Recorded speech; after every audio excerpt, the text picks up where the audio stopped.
Olá, gente! Nós vamos ver agora a segunda etapa da nossa revisão e vamos pensar um pouco sobre indústria cultural. É muito importante para a nossa época, é o que move a nossa época e eu quero que você preste muita atenção nisso. Tá ok? Vamos lá! Essa é a segunda parte da aula sobre teoria crítica, sobre a escola de Frankfurt. E nós vamos ver hoje, nesse momento, a indústria cultural. Tá? Nós vamos introduzir agora e pensar um pouquinho sobre o outro grande pensador dessa escola, que foi o Max Horkheimer. Ele nasceu em 1895, em Stuttgart, na Alemanha, morreu em 1973, estudou filosofia e psicologia na Universidade de Frankfurt, se tornou professor e diretor do Instituto de Pesquisa Social dessa universidade. Trabalhou junto com Adorno e outros pesquisadores. Fundou a Escola de Frankfurt. A gente pensando aí um pouco, né? Ele sobre o tema de hoje, a indústria cultural, né? Ele disse que começou relembrando a teoria do pensamento, a teoria da razão. Ele vai falar sobre a razão instrumental, né? Que é a razão instrumental que busca simplesmente alcançar objetivos sem refletir sobre a pessoa, quem é o homem e tudo mais, é um tipo de pensamento, é um tipo de razão, né? Que fortalece e simplesmente reproduz os interesses do sistema. Na aula passada eu trabalhei com vocês essa questão aí, né, de que o que eu entendo como sistema, e nós vamos ver mais para frente, que o sistema tanto é o sistema econômico como o sistema de governo, tá? Nós vamos ver isso aí. Se a razão instrumental simplesmente reproduz os interesses do sistema, a indústria cultural fortalece isso. E é ela que induz as pessoas a pensarem de acordo com os interesses do sistema. Tá? O que ele chamou de indústria cultural? Ele chamou de indústria cultural o cinema, a TV, a música, a literatura, a internet, revistas, jornais, games, etc. Tá?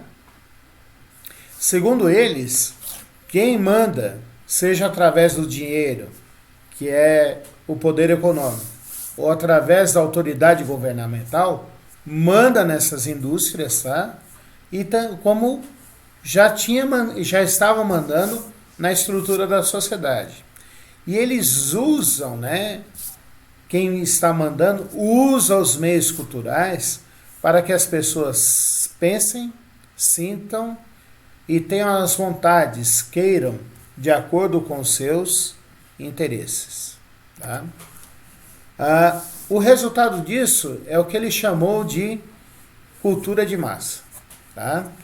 Eles não forçam ninguém a pensar desse jeito, mas através da TV, através da literatura, através da música, através de cinema, através de tudo isso, há uma indução nos pensamentos, nos sentimentos e nas vontades para que nós percamos a nossa individualidade, né?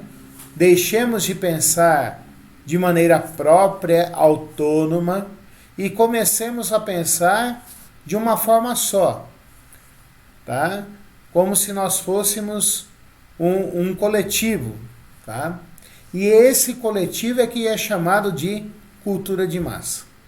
Eu coloquei como ilustração um padeiro fazendo pão, porque na hora que ele vai fazer a massa, ele mistura farinha, mistura água, mistura sal, mistura o fermento e misturando bem, amassando bem, sovando bem a massa, ele obtém agora não mais 4 elementos, mas ele obtém um elemento só.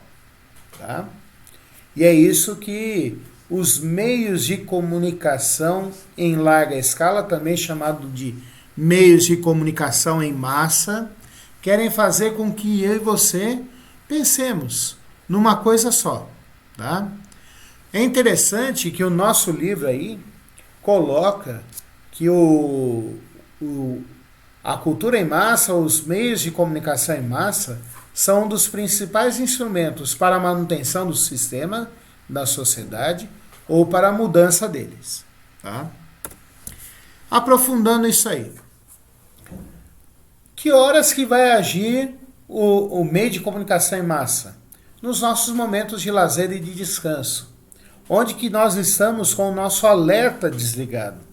Quando a gente está com o nosso radar para perceber que estão querendo nos influenciar, está embaixo, tá?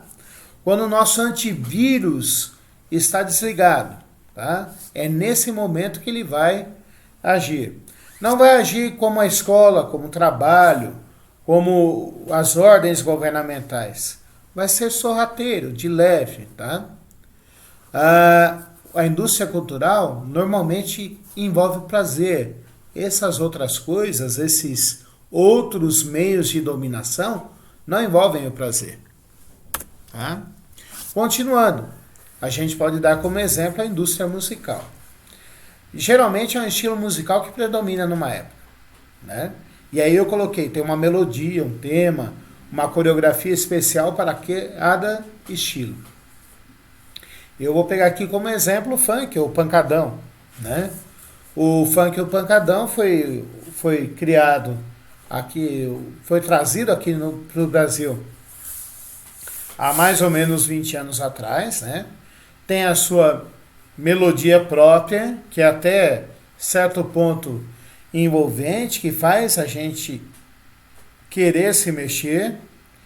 Mas quando a gente está pensando quando a gente está mexendo e ouvindo aquela melodia, né, a gente nem para refletir sobre os temas que envolvem o funk, que normalmente são ostentação, normalmente são depreciação da mulher e normalmente envolve violência, né? Então são esses três temas principais. Ostentação, violência contra depreciação da mulher e violência. Tá? Quando a gente está lá ouvindo, está dançando, está envolvido com aquilo, curtindo aquele momento, né? Nós nem refletimos sobre a letra, sobre aquilo que está dizendo aquele funk. Tá? Então vamos parar e refletir sobre isso, tá? Aprofundando ainda mais essa ideia.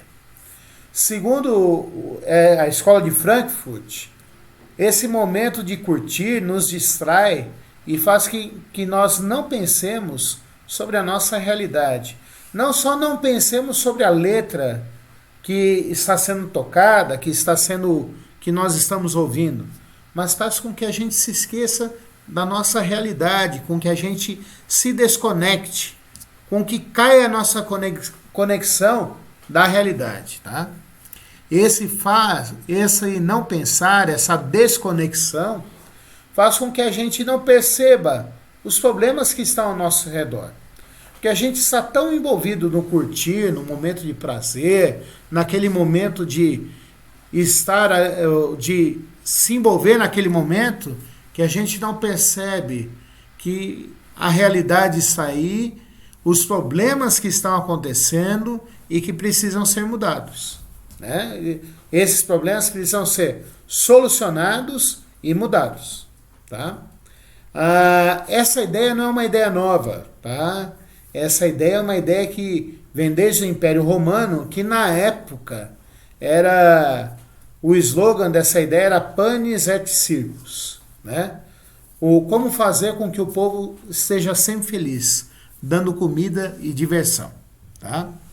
Então, a indústria cultural é um poderoso meio para divulgar os valores de um sistema e criar em nós desejos. Tá? E criar em nós desejos é um poderoso sistema para isso. Diante disso, né, dessa influência da cultura de massa, da indústria cultural, será que ainda existe o indivíduo? Né? Para Horkheim e Adorno, diante da dominação econômica e cultural, o indivíduo se encolhe e se adapta. Ele não deixa de existir, mas há uma diminuição, né? O nosso livro fala em anulação do indivíduo, apesar que ele vai falar disso em 2 momentos, né? Esse encolhimento e essa adaptação, para nós que estamos sofrendo os efeitos, né, parecem naturais e normais. Tá? Então, o que acontece? Nós perdemos os nossos interesses e desejos mais íntimos. Nós temos isso anulado em nós. Então, a gente já não tem mais os nossos próprios pensamentos, não temos mais os nossos próprios desejos, não temos mais os nossos próprios sentimentos, tá? Não temos mais os nossos próprios valores. E o motivo disso é que eles não podem ser alcançados na sociedade, que a gente vê que é melhor se adaptar do que ficar frustrado. Todo mundo entende essa ideia. Frustrado é o sofrimento por não conseguir conquistar aquilo que a gente esperava, tá? De maneira inconsciente, o indivíduo assume a vontade coletiva, deixando de lado a sua. Parece tão natural, a gente deixa de pensar por nós mesmos, as nossas próprias vontades, e assumimos as vontades dos outros. Tá ok? Bom, o que a gente se torna? A gente se torna uma pessoa igual ao nosso vizinho, que vai ser igual ao vizinho do lado, que vai ser igual ao vizinho que está do lado dele, né? Então nós vamos ser todos iguais. E eu escolhi de propósito essa ilustração, onde que a gente vê o mesmo homem, a imagem do mesmo homem replicada várias vezes, formando uma multidão, tá? Nós acabamos nos tornando isso, muito parecidos com quem está ao nosso lado.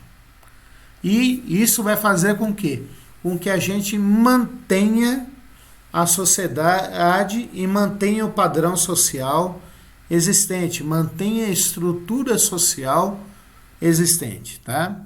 Então ele vai se tornar uma massa, uma parte da massa trabalhadora, da massa pensante, se ainda existe isso, da massa consumidora, como nós vamos ver mais para frente. Então, ele vai ser simplesmente mais um no meio da multidão. Qual que é o papel das celebridades, dos astros, dos cantores, daqueles que fazem parte da indústria cultural, né? E eu coloquei aí como pensamento nisso tudo aí, dessa sessão, e as celebridades nisso tudo. Para os 2 pensadores, Adorno e Horkheimer, eles entendem que as celebridades entenderam que as celebridades tinham um papel importante nisso. Eles fizeram um estudo deles pensando nos astros do cinema, tanto americanos quanto europeus, tá? Mas podemos colocar os princípios que eles tiraram de lá para a cultura em geral, tá? Para eles, os astros, né, as celebridades, são usadas para divulgar o que devemos fazer, pensar, comprar, sentir e aprovar. Então, para eles, né, eles são meios de divulgação de uma sociedade que está sempre em busca de algo novo, querendo comprar algo novo, seja material ou seja de pensamento, tá? Seja também em mudar os seus sentimentos e em aprovar coisas novas. Enquanto eu estava preparando isso aqui tudo, eu me lembrei de um grupo britânico de rock, os Beatles, que fez muito sucesso. Aí vocês já devem ter ouvido falar deles, que mais para o final da formação do grupo, né, da banda, eles foram para o Oriente e eles fizeram lá um retiro espiritual e conheceram lá a yoga, né? E quando voltaram de lá, começaram a divulgar essa filosofia de vida, né? E ao divulgar essa filosofia de vida, muitas pessoas começaram a praticar a yoga, a fazerem a yoga, né? Daí me lembrei também de um jeito simples das empresas venderem produtos, né? Por exemplo, se uma coisa que é fácil de notar, né, que faz parte do nosso estilo de vida, do nosso jeito de ser, são os óculos. E quantas celebridades não usam óculos diferentes, são pagas para usar óculos diferentes, para lançarem modelos de óculos, e ao eles usarem, as pessoas que têm eles como ídolos, que são fãs dessas pessoas, começam a usar aqueles óculos porque acham lindos, porque acham bonitos, né? Tem um comentarista de futebol da Rede Globo, o Casagrande, que ele usa uns óculos escuros diferentes, né? Um azul meio lilás, que é uma homenagem a Janis Joplin, né? Uma cantora norte-americana de rock, de jazz, muito famosa, que fez muito sucesso e que ela usava esse mesmo tipo de óculos, né? E muitos roqueiros voltaram a usar esse óculos por causa do Casagrande e por causa da Janis Joplin. Então, eles nos influenciam e fazem com que a gente pense de um jeito. Então, pessoal, nós vimos aí como que a indústria cultural trabalha, o que é a indústria cultural, como ela faz com que nós pensemos a mesma coisa, como ela age, quais são os efeitos da indústria cultural e como os popstars, as celebridades, são usados para nos influenciar. Eu espero que você tenha gostado, que você pense nisso e prepare-se, vem aí a terceira parte.